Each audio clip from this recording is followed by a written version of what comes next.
हर साल की तरह इस साल भी 26 जनवरी की तैयारियां लोगों ने शुरू कर दी हैं। इसकी धूम भी बाजारों में और जगह जगह दिखाई देने लगी है। जिस तरह से 15 अगस्त के दिन लोग बेहद धूमधाम से स्वतंत्रता दिवस मनाते हैं, ठीक उसी तरह से ही 26 जनवरी के दिन गणतंत्र दिवस मनाया जाता है।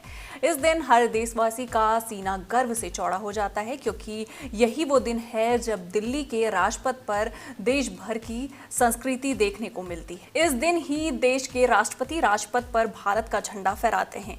भारत का झंडा यानी कि हमारा तिरंगा हमारी आन बान और शान है। हमारा राष्ट्रीय ध्वज हमारे गौरव का प्रतीक है। इसीलिए हर साल स्वतंत्रता दिवस के दिन देश के प्रधानमंत्री लाल किले की प्राचीर पर ध्वजारोहण करते हैं और गणतंत्र दिवस के अवसर पर राष्ट्रपति राजपथ पर झंडा फहराते हैं। बहुत से लोगों को लगता है कि ध्वजारोहण और झंडा फहराना एक ही बात है, लेकिन ऐसा बिल्कुल नहीं है। ध्वजारोहण और झंडा फहराना दो अलग अलग बातें हैं और इसकी प्रक्रिया भी अलग अलग होती है।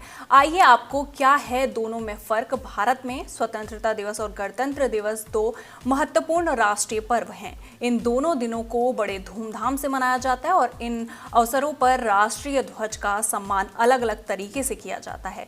ध्वजारोहण का अलग मतलब है ध्वज का पोल के आधार से ऊपर उठना ताकि हवा में लहरा सके।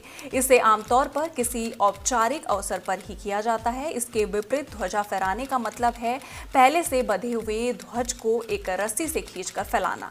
इस प्रक्रिया में ध्वज पहले से पोल पर स्थित होता है और इसे सिर्फ सही तरीके से खींचकर ताना जाता है। चलिए इसे थोड़ा और आसान तरीके से समझें। क्या होता है ध्वजारोहण? हर साल 15 अगस्त के दिन भारत देश के प्रधानमंत्री लाल किले की प्राचीर से ध्वजारोहण करते हैं।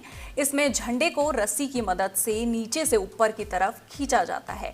ऐसे में इसे ध्वजारोहण कहते हैं। अगर इसके पीछे की वजह की बात करें तो ध्वजारोहण किसी नए राष्ट्र के उदय का प्रतीक माना जाता है। इसे भारत के उदय और इसे ब्रिटिश शासन के अंत के तौर पर भी चिन्हित किया जाता है। क्या होता है झंडा फहराना? हर साल 26 जनवरी के दिन भारत देश के राष्ट्रपति द्वारा राजपथ पर झंडा फहराया जाता है। वहीं अगर बात करें झंडा फहराने की तो गणतंत्र दिवस के दिन झंडा पहले से ही ऊपर बंधा रहता है, बस इसकी रस्सी खींचकर इसे फहराना होता है। इसी प्रक्रिया को झंडा फहराना कहते हैं। और देश का संविधान 26 जनवरी 1950 को लागू हुआ था और राष्ट्रपति को देश का पहला संवैधानिक प्रमुख कहा जाता है। इसीलिए ऐसे में हर साल देश के राष्ट्रपति संवैधानिक प्रमुख के हाथों से ही राजपथ पर झंडा फहराया जाता है। राष्ट्रपति भवन में राष्ट्रीय ध्वज का महत्व। भारत देश का संवैधानिक प्रमुख राष्ट्रपति होता है। राष्ट्रपति ही देश की तीनों सेनाओं का सुप्रीम कमांडर भी होता है। राष्ट्रपति का आवास और कार्यालय दोनों ही दिल्ली के राष्ट्रपति भवन में ही है। इसी भवन से देश के तमाम प्रमुख फैसलों को मंजूरी भी मिलती है। आज हम आपको इसी भवन के कुछ ऐसे राज बताने वाले हैं जो आपको शायद नहीं मालूम होंगे। आजादी से पहले इस भवन को वायसराय हाउस कहा जाता था और आजादी के बाद इसे राष्ट्रपति भवन कहा जाने लगा।